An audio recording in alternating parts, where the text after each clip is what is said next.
आपको जान करके हैरानी होगी, जब हमारा भारतवर्ष आजाद हुआ तो भारतवर्ष का जब सर्वे किया गया अंग्रेजों से आजाद हुआ तो उस समय अंग्रेजों के माध्यम से केवल 40,000 कत्लखाने बनाए गए थे जहां सभी प्रकार के जीव कटते थे। समझे? कितने? 40,000 बूचड़खाने थे बस। लेकिन जैसे ही वो पंडित जी क्या उनको कहने लग गए लोग, ऐसे पंडित जी थे नहीं वो,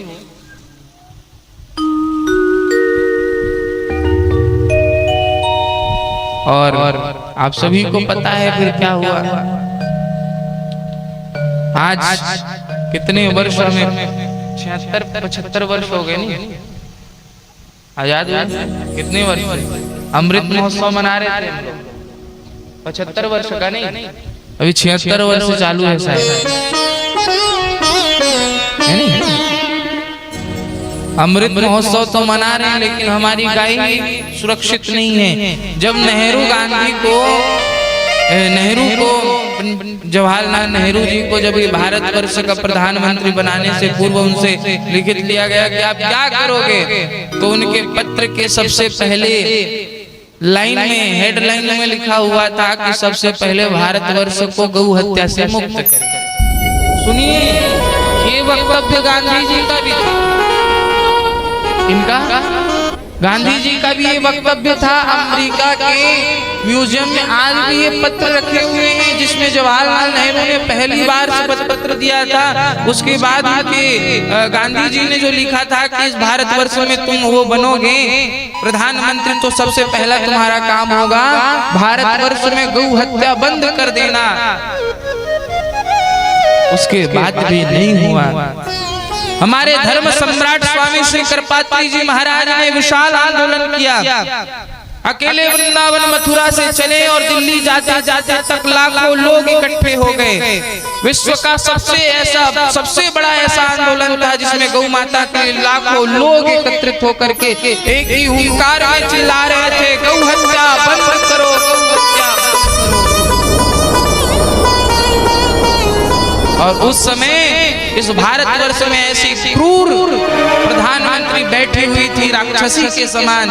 उन्होंने हमारे संतों के ऊपर, गौ माताओं के ऊपर गोली चलवा दिया। न जाने कितने संत और गौ माता वहां पर मारे गए।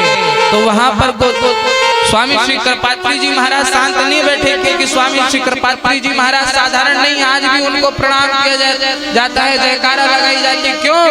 क्योंकि स्वामी श्री कृपात्री जी महाराज भी स्वयं भगवान शंकर के अवतार थे। धर्म सम्राट, धर्म के सम्राट स्वामी श्री कृपात्री जी महाराज हाथ में जल लेकर के उन्होंने श्रीमती इंदिरा गांधी को श्राप दिया था कि तुम्हारे वंश में चाहे कोई भी हो, जाओ, तुम्हें श्राप दे रहे हैं। अष्टमी के दिन ही तुमने हमारे गौ माताओं को और संतों को मारा है। आने वाले अष्टमियों में तुम्हारे कुल खानदान का नाश होगा।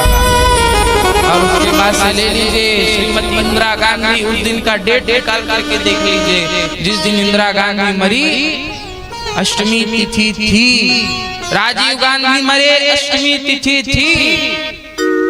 संतों का श्राप कभी फेंका नहीं जाता। और आज भी उनके वंश दर दर भटक रहे हैं और भटकने चाहिए।